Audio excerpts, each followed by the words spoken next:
I've been thinking all day about how I can compassionately and empathetically talk about this tweet. This tweet is very important. In fact, it's one of the most important tweets that I genuinely believe will be in history books in the future. It is an indication, it is a warning as to exactly which way Donald Trump sees the US government going. What's important to recognise, whether you are left-wing or right-wing, MAGA or not, I don't care, is that these systems and balances, these checks have been there since the founding of the United States of America, regardless of who has held power. And they are there to stop an individual from having consolidated, complete and overarching power within themselves. The fact that these executive orders are being blocked is a sign that democracy is still functional, that the Senate, that the House, the Congress, that it's all still working as it should.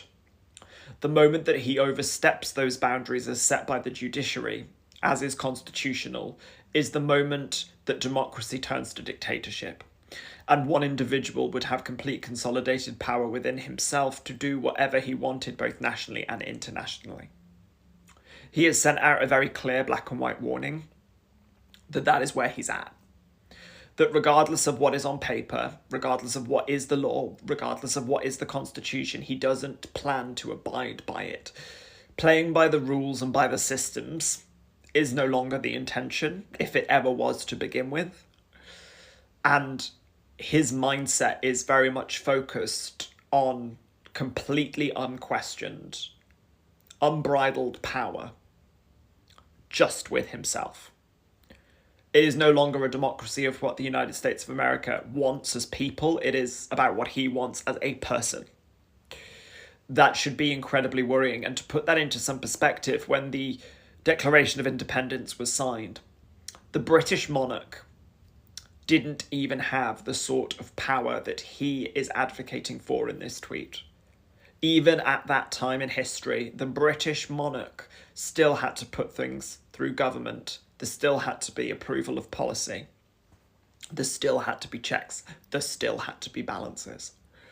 What he is advocating for is the destruction of that. And there's an irony in it, that the nation that fought against having a king has somehow ended up in a position in which the political leader of that nation is advocating not just as to be the king, but to be far more than that, to be the dictator of the nation. I don't care about your political alignment.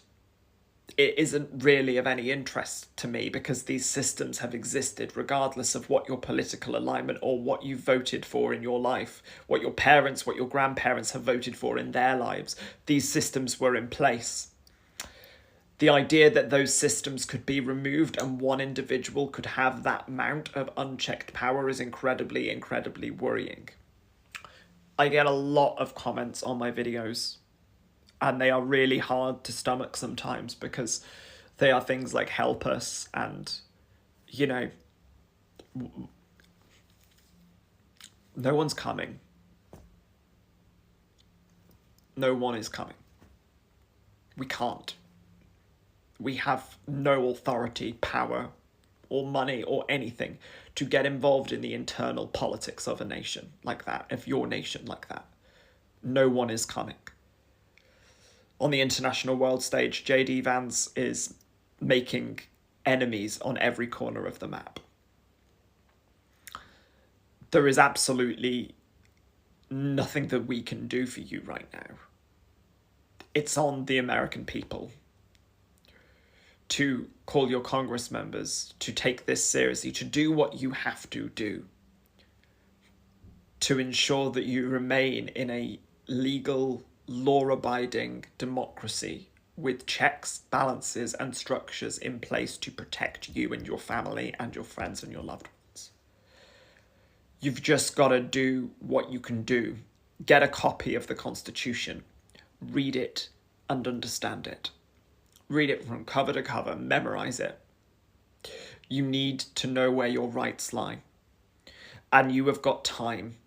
He has indicated stupidly, by telling the world in this tweet what his thoughts are and what his actions will soon be, you have been given a window of time. to take this as seriously as you need to take it, and to approach legal professionals, to talk to each other, to talk to Congress, to demand, to protest, to use your democratic rights as they are currently still standing. It is to be taken seriously. It isn't the ramblings of a lunatic.